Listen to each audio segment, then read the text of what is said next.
कि किसान हिंदुस्तान की स्ट्रेंथ है, शक्ति है। इसको दबाना, मारना, धमकाना सरकार का काम नहीं है। सरकार का काम किसान से बात करने का है और इस समस्या को रिजॉल्व करने का है।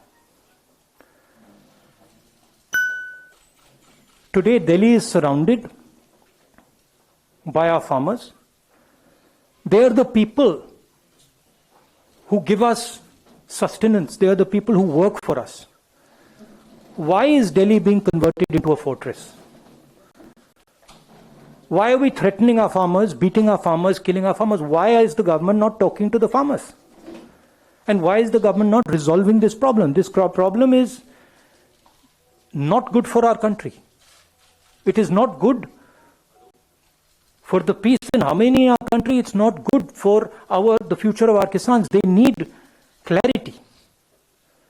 The Prime Minister saying that the offer is still on the table to postpone these laws for 2 years. What does that mean? Either you believe that you need to get rid of the laws or you don't. So, I feel that this issue needs to be resolved as soon as possible and the government needs to listen because Kisans are not going away. मैं किसानों को बहुत अच्छी तरह जानता हूं, ये नहीं जाएंगे, पीछे नहीं हटेंगे। अंत में सरकार को ही हटना पड़ेगा। फायदा है सबका कि आज हट जाए। तो ये किसानों पे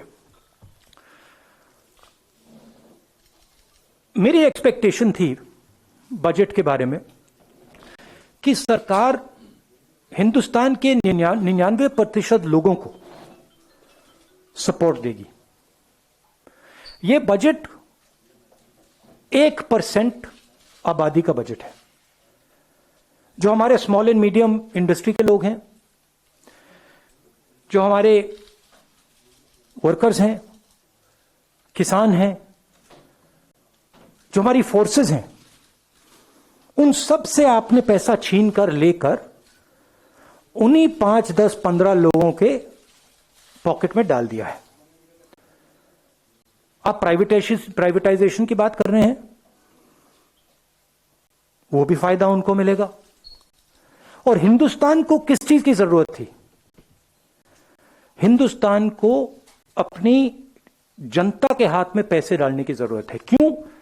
क्योंकि अगर हम अपनी अर्थव्यवस्था को चालू करना चाहते हैं तो वो कंजम्पशन से ही होगी, वो सप्लाई साइड से नहीं हो सकती है। तो अगर सरकार ने न्याय योजना जैसा काम किया होता, अगर स्मॉल मीडियम इंडस्ट्रीज को पैसा दिया होता, उनको प्रोटेक्ट किया होता, इकोनॉमी चालू हो सकती थी। सप्लाई साइड में पैसा देने से इकोनॉमी चालू नहीं होगी। ये इसको ट्राई करते जा रहे हैं, 1% को पैसा देते जा रहे हैं, सोचते हैं कि हिंदुस्तान की इकोनॉमी स्टार्ट होगी, नहीं होगी। ये रियलिटी है। और सबसे जरूरी बात, मेरे लिए सबसे जरूरी बात, चाइना हिंदुस्तान के अंदर आता है, हजारों किलोमीटर हमारी जमीन ले जाता है, और आप चाइना को बजट में क्या मैसेज देते हो कि हमारा डिफेंस एक्सपेंडिचर हम नहीं बढ़ाएंगे। 3-4 हजार करोड़ रुपए आपने बढ़ाया। चाइना को आपने क्या मैसेज दिया कि आप अंदर आ सकते हो, आपको जो करना है करो, हम अपनी सेना को नहीं सपोर्ट करेंगे। जो हमारे जवान लद्दाख में हैं, जो हमारे एयरफोर्स के पायलट्स हैं, उनको आज क्या लग रहा होगा कि हमारे सामने इतनी बड़ी कठिनाई है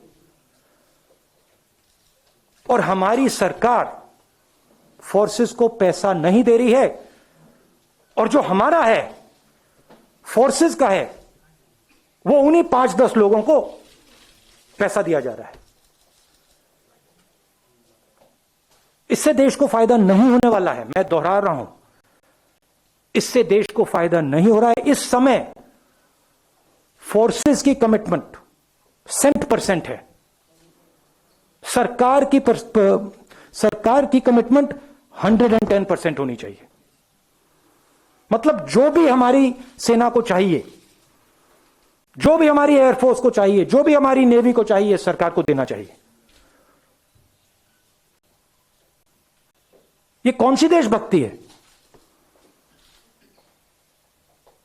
कि सर्दी में लद्दाख में हमारी सेना खड़ी है और आप उनको पैसा नहीं दे रहे हो? ये कौन सा नेशनलिज्म है? अब आप सवाल पूछिए। Thank you, sir. I'll come one by one. अच्छा, I've got parliament, so we have to have a slightly limited interaction. ANI, Siddharth. Sir, prime minister ने ऑल पार्टी मीटिंग में कहा, आपको बात का जिक्र किया, तो आप इस स्टेटमेंट से क्या समझते हैं? क्योंकि जब भी हुआ है, प्रधानमंत्री की एक ही बात है जो पब्लिक डोमेन में आई है, उनका उसके ऊपर view. Are you satisfied with the view of the prime minister on this, और do you think No, what view? the view which he has said that कि कृषि मंत्री ने जो कहा एक फोन कॉल की दूरी पर है, तो आप इस चीज से सेटिस्फाइड हैं उनके? नहीं, द व्यू दैट वो जो ऑफर था उसको वो टेबल पे है, वो व्यू। जी, और ये भी उन्होंने कहा कि एक फोन कॉल की दूरी पर है, किसान संगठन चाहे तो बात कर सकते हैं। नहीं, बात तो कर सकते हैं, मगर किसानों की इशू क्या है? किसानों की इशू ये है कि इन कानूनों को वापस लीजिए, और कोई इशू तो है ही नहीं। देखिए, हुआ क्या, सरकार ने नोटबंदी की, सरकार ने जीएसटी लागू की, एग्रीकल्चर पे जीएसटी लागू की। आपने हिंदुस्तान की इकोनॉमी को नष्ट कर दिया। उसके बाद कोविड आ गया और जबरदस्त डैमेज हुआ। ब्राइट स्पॉट क्या था? जब हमारी स्मॉल एंड मीडियम बिजनेसेस, बड़े बड़े बिजनेसेस से कोविड से चोट लगी, ब्राइट स्पॉट क्या था? ब्राइट स्पॉट एग्रीकल्चर था। आपको याद होगा कुछ महीने पहले, एग्रीकल्चर इज ब्राइट स्पॉट, मतलब किसानों ने काम कर लिया, किसानों ने हिंदुस्तान को बचाया। अब आप उनकी जिंदगी नष्ट कर रहे हो। वो हमारी रीढ़ की हड्डी, अब उनको मार रहे हो आप, और फिर आप कह रहे हो वन फोन कॉल हो गए। मतलब क्या वन फोन कॉल हो गए? क्या वो प्रधानमंत्री से बातचीत थोड़ी करना चाहते हैं? वो अपना कानून, ये जो कानून है उसको वापस लेना चाहिए प्रधानमंत्री। और बातचीत क्या है उसमें? तो जो एक हिंदुस्तान का एक ब्राइट स्पॉट था उसको भी आपने तोड़ दिया। उमा शंकर जी। राहुल, बहुत सारी अंतर्राष्ट्रीय हस्तियों ने ट्वीट करके किसान जो आंदोलन चल रहा है उसके प्रति अपना समर्थन जताया है। उस पर विदेश मंत्रालय की प्रतिक्रिया आई है कि ये जो है ये सही नहीं है और तोड़ मरोड़ कर पेश किया गया है इन सब तथ्यों को। इसमें मुझे इंटरेस्ट नहीं है। ट्वीट्स पे आपकी क्या प्रतिक्रिया? कोई ओपिनियन नहीं है मेरा। ये हमारा इंटरनल मैटर है, ये किसानों का मैटर है। बात क्लियर है कि ये जो कानून है ये वापस लेने हैं। Thank you. PTI, Sanjeev Singh.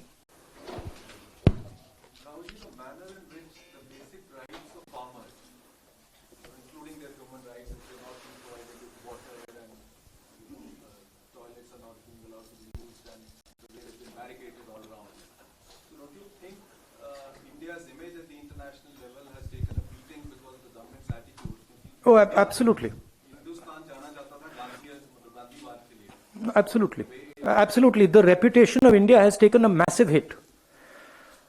Not only on how we are treating our farmers, on how we treat our own people, how we treat journalists. It's taken a massive hit. Our biggest strength, you can call it soft power, has been shattered by the BJP and the RSS. Their mindset.